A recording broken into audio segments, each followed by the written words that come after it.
najväčší nepriateľ socialistu je kapitalista. Je ten podnikateľ, dokonca ešte taký, ktorý si dovolí zarobiť nejaké významnejšie peniaze bez toho, aby kšeftoval s touto štátnou mafiou, ktorá nám tu vládne, tak títo ľudia, to sú nepriatelia socialistickej vlády. Tých treba zlikvidovať. A najnovší počin ministra financií Petra Kažimíra je, že ide opätovne zavádzať daň z dividend. Daň z dividend je vlastne dvojité zdanenie, preto lebo keď nejaká právnická osoba, SROčka, akciová spoločnosť, už raz nejaké peniaze zarobila, platila z nich predsa daň z príjmu.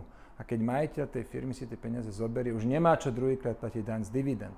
Preto sme ju aj zrušili v roku 2004 a preto aj následne tak prudko rástol základ dane, teda sumy, ktoré právnické osoby priznali.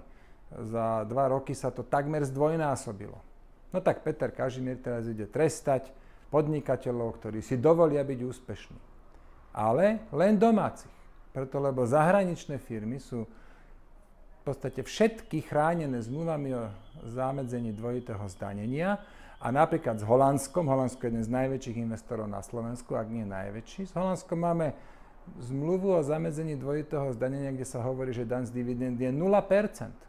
Čiže holandský investor naďalej bude platiť 0%, ten slovenský, ten bude skásnutý socialistickým ministrom financií. Táto vláda míňa peniaze cudzích ľudí.